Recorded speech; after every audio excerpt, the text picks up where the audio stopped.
The mountain air of Montana carries a peculiar sound. It is not the silence of nothingness, but the silence of consequence. The soft hiss of the pine needles catching the wind, the distant, muffled crash of the river, the whisper of centuries under vast, unblemished sky. This is the sound of home for Kevin Costner, and it is a sound that most men mistake for emptiness. They see open space and hear opportunity. They mistake stillness for weakness. This story is about one such man, a titan of New York City real estate, Marcus Sterling, a man who saw the sweeping canvas of the Bitterroot Valley not as majesty, but as prime, undeveloped acreage. Sterling was an architect of noise, accustomed to the roar of Manhattan traffic and the frantic clinking of high-priced champagne glasses. He believed that the value of anything was determined by the speed at which it could be bought, flipped, and industrialized, and he had made a terrible mistake. The room was too polished for Montana. It was the Ravalli County Planning Commission headquarters, a new structure of steel and glass, built to impress, yet standing awkwardly against the backdrop of the rugged mountains. The fluorescent lights buzzed with a nervous energy that battled the crisp afternoon light pouring through the windows. The air inside was thick with the scent of expensive cologne and cheap bureaucracy. At the head table, the local commissioners looked uncomfortable in their Sunday best, facing the sleek, intimidating presence of Marcus Sterling. He wore a suit that probably cost more than their collective salaries. Sterling spoke with the aggressive, clipped cadence of a man whose time was money and whose patience was zero. Kevin Costner sat far back, near the entrance. He wasn't wearing Hollywood attire. He wore worn leather and denim, the kind of clothes that smelled faintly of saddle soap and wood smoke. He was a silent, grounded anchor in a room trying desperately to float away on speculation and greed. Sterling was presenting his proposal, a luxury ski resort and exclusive residential enclave, requiring a massive infrastructure overhaul, new roads, large-scale water diversion, and utility connections cutting deep into the valley. His plan promised millions in tax revenue, but threatened the quiet ecosystem that Costner and his neighbors had protected for decades. Sterling waved his hand dismissively toward a giant satellite map displayed on the screen, pointing vaguely toward the southwest perimeter of the proposed development, an area encompassing Costner's property.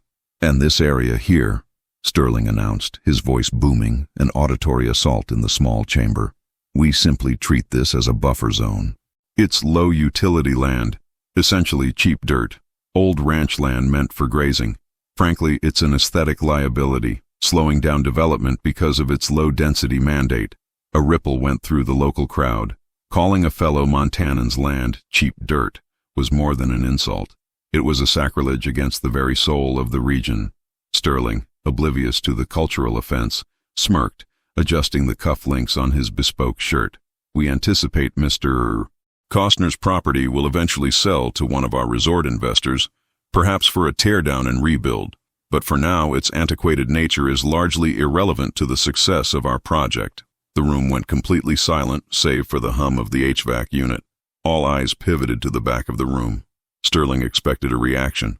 He expected a celebrity outburst, a defensive tirade, or at least a fiery rebuttal from the man who had built an entire career on defending the land and the integrity of the American West. Costner did not move. He did not flinch. He did not show a solitary flicker of anger. He simply picked up a worn, leather-bound notebook lying next to him, opened it slowly, and turned a page. His focus was total, his movements economical. It was the silence of a man checking a safety latch before deploying a tactical weapon. One of the commissioners, sensing the tension, cleared her throat and addressed Costner formally. "Mr. Costner, do you have any immediate comment regarding the infrastructure impact on your existing easements or property boundaries?" Costner rose, slowly, deliberately. He was tall, and the lack of frantic movement made him appear even larger. He walked to the center aisle, gripping his notebook. He didn't approach the microphone reserved for the public.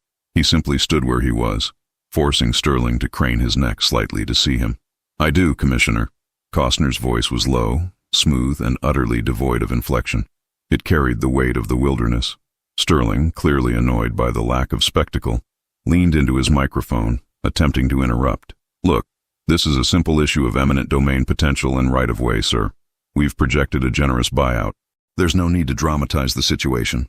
Costner didn't even look at Sterling. He maintained eye contact with the Planning Commission, treating Sterling's interjection like a background noise, a fly buzzing in the periphery. This refusal to engage the attacker directly was the first step in his silent execution. "My land is not high utility for a New York investment vehicle. Mr. Sterling is correct," Costner stated, confirming the insult without absorbing it. "It is high utility for the water table of this entire valley." He paused. The silence following the word valley felt enormous. "We understand your concern for conservation, Mr. Costner," the chairman said cautiously, "but infrastructure is necessary for growth." Costner finally looked toward Sterling, his gaze traveling across the man like a physical inspection. "Infrastructure requires access, water, and waste management. All three require rites of passage." Sterling scoffed loudly. "We accounted for that. We have the permits. We will acquire the necessary easements." "Acquire them from whom?" Costner asked, his voice barely rising above a murmur. The question hung in the air. Sterling opened his mouth to reply, then snapped it shut. He realized Costner wasn't asking for information. He was providing a riddle. This was the moment of the intellectual ambush. Costner was about to use the very system Sterling relied upon, the obscure legal fine print of real estate, to dismantle his empire of noise. Costner opened his notebook. It wasn't full of philosophical notes or angry observations. It contained meticulously annotated photocopies of statutes and deeds. Mr. Sterling purchased his primary parcel, the Alpine Vista land, 5 months ago for $52 million. An impressive investment built on the assumption of rapid development and high density, Costner stated, his tone professional, like a cold accountant reading quarterly losses. Sterling's confidence began to wobble. "That's public record, Costner. Get to the point." "I am at the point, Mr. Sterling. Your entire development, and specifically the planned high-density luxury housing, relies on one primary factor, a guaranteed high-capacity 12-inch main water line connecting directly to the valley's pressurized municipal supply." Costner lifted a document, an old, faded map. "In 1996, when I first established my property boundaries and began our conservation efforts, we entered into a complex agreement with the county. It was necessary to secure the long-term water rights for my ranching operation and to mandate low-density zoning for all contiguous properties, specifically to protect the subterranean aquifer recharging zone." He looked up, scanning the faces of the commissioners who were now leaning forward, recognizing the gravity of the situation. Sterling, across the room, looked confused, his bravado fading to pale marble. "This agreement stipulated, and I quote from Section 4, subparagraph B, which was filed with the county recorder and is legally binding on all current and future contiguous landowners. Any large-scale commercial development requiring the installation or use of a municipal water main or utility line running across or accessing the main artery adjacent to the Costner Ranch conservation easement must first secure a separate, non-revocable infrastructure easement from the ranch owner." De Costner put the map down. The price for granting such an easement was set then, and adjusted for inflation via a locked contractual formula since. It wasn't designed to stop development. It was designed to protect the character of the land. He paused, letting the silence stretch, thick with understanding. The commissioners grasped it immediately. Sterling hadn't checked the 1996 conservation easement agreements. His legal team had only focused on current zoning. They had assumed the required access was a mere formality. "Mr. Sterling, you called my property cheap dirt, and perhaps it is. But that cheap dirt happens to hold the sole, legally mandated key to your $52 million investment and the hundreds of millions more you plan to spend on infrastructure." Costner tapped his pen once on the document, a single surgical strike. "The current contractual price for that infrastructure easement, that access line required for your high-density resort to function legally and receive its permits from this commission, is exactly $14 million, paid in full, up front, specifically to be placed into a permanent county conservation trust fund." The shock was absolute.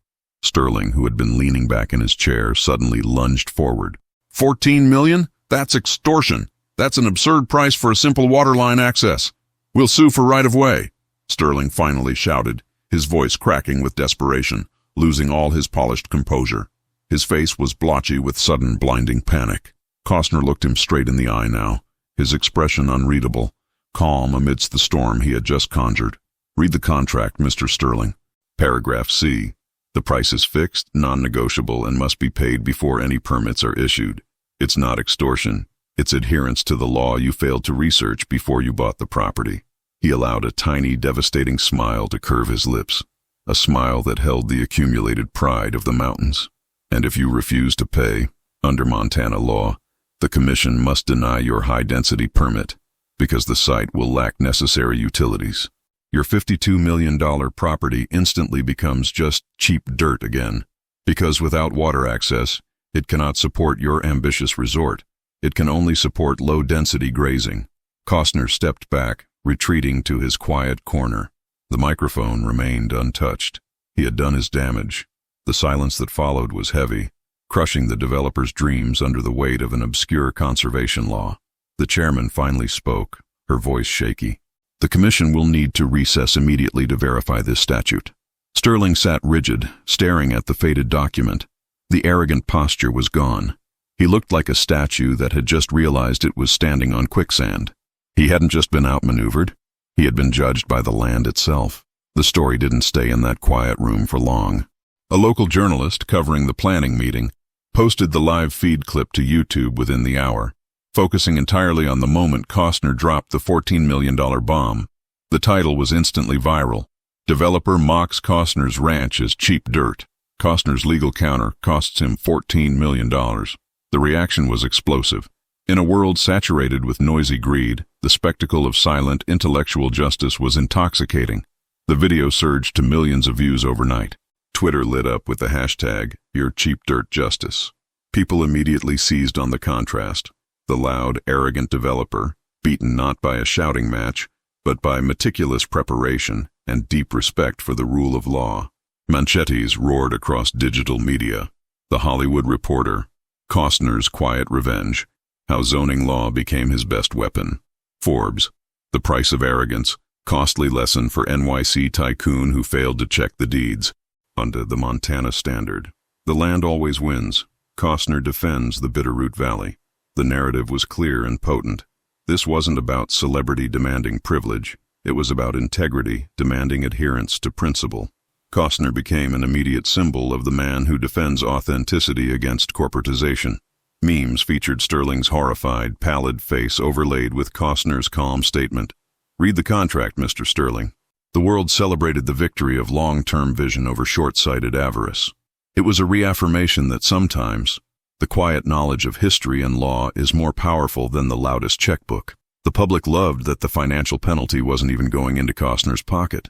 It was being funneled directly back into the conservation fund, ensuring the developer paid to protect the very thing he sought to destroy. Within a week, Sterling was forced to halt all construction plans. The $14 million easement fee, on top of the $52 million already sunk, made the project financially untenable. He couldn't risk the lawsuit that would inevitably follow if he tried to break the existing law. He was forced to silently list his colossal, now unworkable land parcel at a devastating loss. His reputation in tatters, the victim of his own dismissive arrogance. His mistake wasn't underestimating Costner's wealth. It was underestimating Costner's commitment to the land. What this episode revealed was a fundamental truth about power and respect. True character isn't demonstrated in the face of flattery, but in the face of provocation. When Marcus Sterling attempted to use the leverage of his money and his volume to humiliate a man rooted in principle, he assumed the principle was negotiable. He mistook Costner's silence for indifference, or worse, ignorance. He thought the laws that governed the valley were as malleable as the politics of a boardroom. But Costner understood something crucial. The legal system, when used with integrity and preparation, can be the strongest defender of noble causes. He didn't need to yell, threaten, or throw his fame around. He simply needed to know the rules better than the person trying to break them. The $14 million penalty wasn't just a cost. It was the price of a lesson taught by a quiet man who let the law speak for him. It confirmed that the value of the land is not determined by the square footage of the houses built upon it, but by the honor of the people who defend its silence. The greatest power often resides not in the noise of assertion, but in the devastating calm of precise execution. The mountains remain, the air is still crisp, and the developer's temporary noise has faded, proving that the deepest kind of strength is quiet, immovable, and rooted in the truth. The world needs more people like this. Share if you agree.